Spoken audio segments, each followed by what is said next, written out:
You know, if it's not about sports, I find it very hard to concentrate. Police arrested a Virginia Tech football player from Virginia Beach and charged him with second-degree murder. Investigators say they found a man dead around 10:30 last night after performing a welfare check. Detectives say the victim is 40-year-old Jerry Smith, a Blacksburg resident, and that he was an acquaintance of Isamimen Etute. Etute is in the Montgomery County Jail without bond. He's a graduate of Cox High School. Virginia Tech coaches immediately suspended him from the team. This clip comes courtesy of a YouTube channel called Wavy TV 10, which as far as I can tell is the YouTube channel for the NBC affiliate for the Norfolk, Virginia television market. Seems like a pretty standard news broadcast at first glance, reporting that a man had been arrested for murder, but if you scroll down to the comments, this is what you'll see.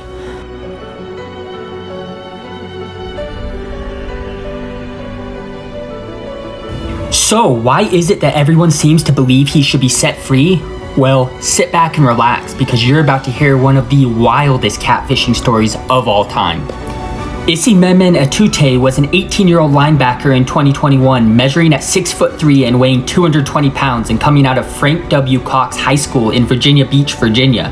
He committed to play for Virginia Tech in Blacksburg, a city about 5 hours west of his hometown at Virginia Beach. In April of 2021, he enrolled early at Virginia Tech and began meeting teammates and getting to know his new environment. Of course, this being in 2021, a lot of the pandemic safety measures were still in place, meaning a lot of the social activities that were normally available to students were not available at that time.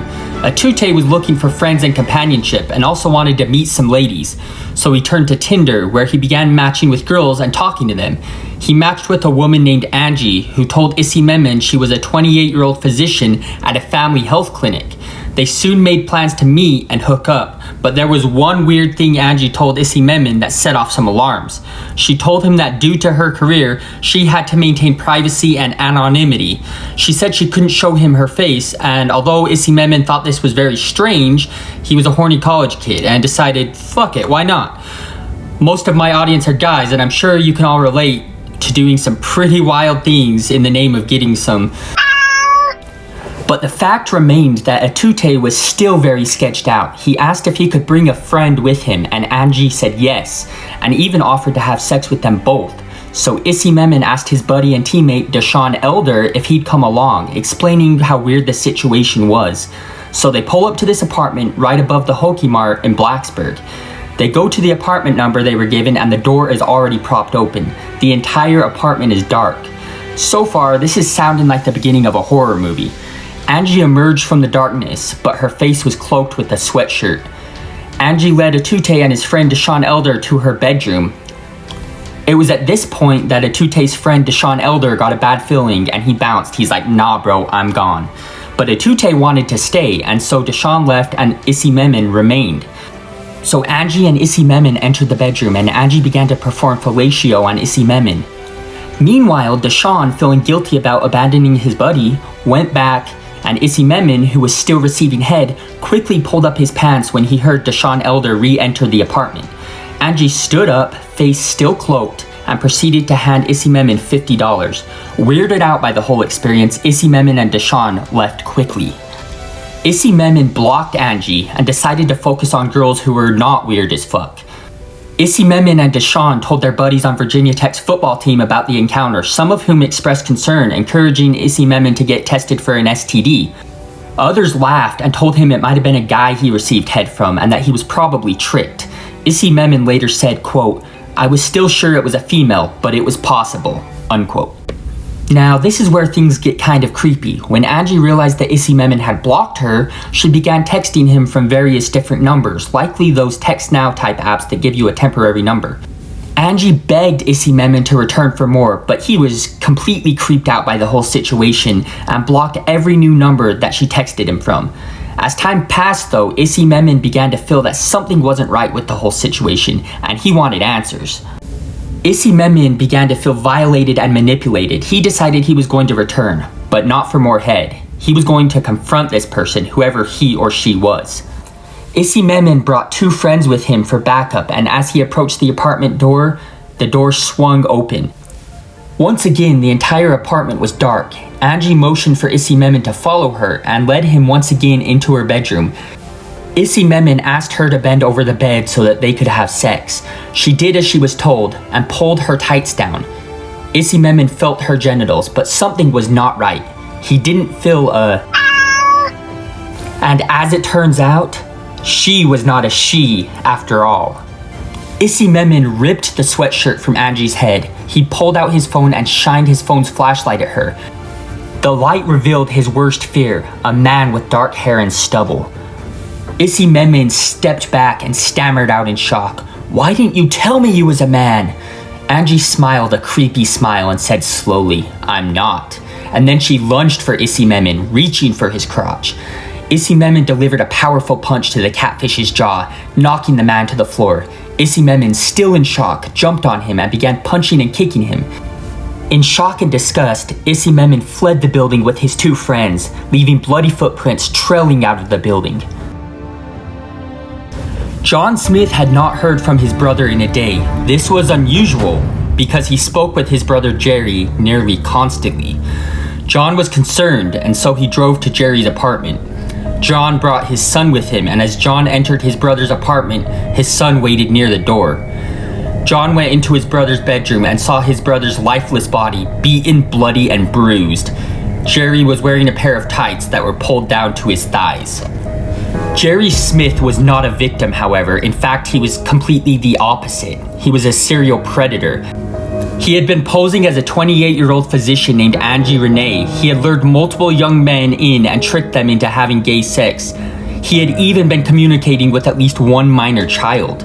The photos he used for the catfish account were from a former college student whom he had never met. Jerry was a middle-aged creep who had been living as an openly gay man.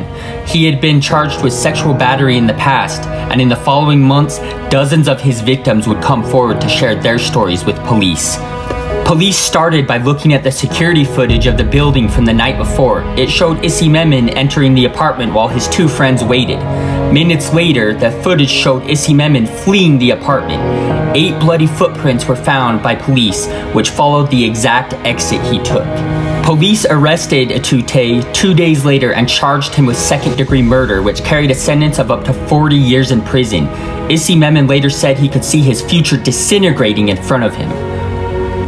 During the search of Jerry Smith's apartment, police found a knife hidden under the mattress of his bed.